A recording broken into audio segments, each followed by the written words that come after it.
नमस्कार दोस्तों। हम स्टॉक मार्केट की बातें कर रहे थे।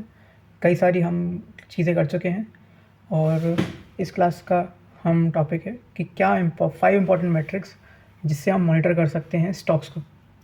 आप एक बिगनर हैं या इवन पुराने इन्वेस्टर हैं, क्या 5 चीज़ें हैं जो कि अगर आप ध्यान से आपने देख ली तो आपके इन्वेस्टमेंट गलत होने के चांसेस बहुत कम हो जाते हैं। ज़ीरो तो नहीं होंगे बट कम हो जाएंगे। तो पहली चीज़ है कि प्रमोटर साफ़ सुथरा होना चाहिए। कॉर्पोरेट एलिगेशन के कोई इशू नहीं होने चाहिए। अब ये कहना आसान होता है लेकिन पकड़ना मुश्किल होता है। कई सारे तरीके हैं।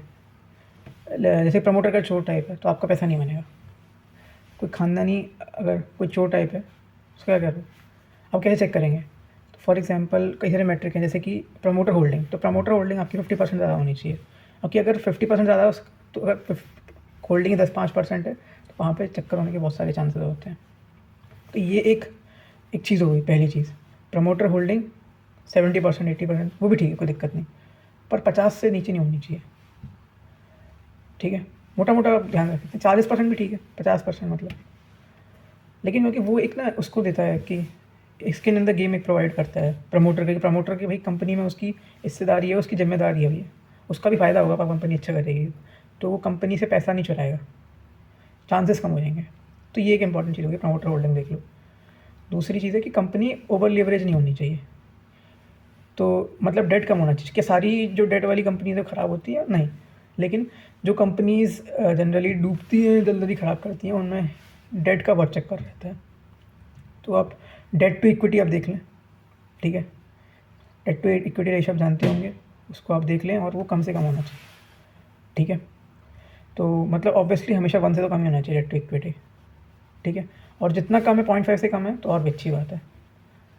ठीक है, अगर डेट टू इक्विटी दिख रहा है 2 दिख रहा है 2.5 दिख रहा है, ये मत लो उसको। ठीक है, उसको वहीं पर हटा दो उसको। और ज़रूरी नहीं है कि हो सकता है किसी कंपनी पे डेट ज़्यादा हो लेकिन अच्छा कर जाए, लेकिन आपको हर एक स्टॉक में हमें सही होने की ज़रूरत नहीं है। हमको हमारे स्टॉक सही काम करते हैं बहुत है, 10 15 20 स्टॉक। ठीक है, तो ये अच्छा ही एलिमिनेशन का तरीका। अगर हम एलिमिनेट कर देंगे फालतू स्टॉक्स को तो हमारा डिसीजन मेकिंग आसान हो जाएगी।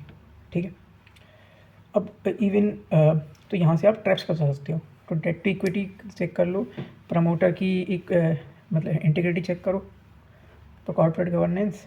ठीक है, तीसरी अगली चीज़ है कि आपके पार्टी रिलेटेड ट्रांजेक्शन्स जो होने चाहिए वो नहीं होने चाहिए। पार्टी रिलेटेड मतलब अपनी ही पार्टी को दूसरी सब्सिडरी वगैरह या दूसरी कंपनी के साथ ट्रांजेक्शन चक्कर चल रहा है। ठीक है, कोई अनलिस्टेड कंपनी है, कोई लिस्टेड कंपनी। रियल एस्टेट में ज़्यादा होता है कि आपकी कोई नॉर्मल कंपनी रियल एस्टेट में कुछ हो रही है तो वहाँ पे वो बहुत दिक्कत होती है। तो फिर बोर्ड में आप देखें, बोर्ड में कई सारे रिश्तेदार तो नहीं बैठे। अगर प्रोफेशनली बोर्ड चल रहा है, प्रोफेशनल्स बैठे हुए हैं तो अच्छी बात है। अपने रिश्तेदार उसने बैठा रखे हैं बोर्ड पे प्रमोटर ने तो दिक्कत है। ठीक है, फैमिली की दिक्कत है। नेक्स्ट जो चीज़ है, अगर कोई बाहर का बंदा है तो एक रेड फ्लैग देता है। ठीक है, बोर्ड ऑफ डायरेक्टर में कौन बैठा है ये बहुत इंपॉर्टेंट है। कॉर्पोरेट गवर्नेंस के काइंड ऑफ ये हो गया।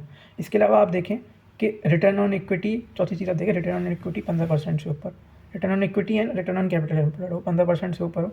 ये 4 चीज़ें देखते हैं। इसके अलावा आप सेल्स ग्रोथ लास्ट 10 साल की 10% से ऊपर है। ये 4-5 चीज़ें देखोगे आपको लिमिटेड कंपनीज मिलेंगी इंडिया में, और उसमें भी आप मार्केट कैप लें, एक कम से कम मिड कैप या लार्ज कैप की तरफ जाएँ आप, तो आप मार्केट कैप 10,000 करोड़ से ऊपर की ले लें।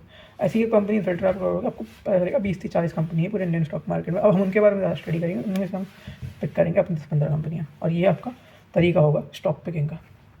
ठीक है, धन्यवाद।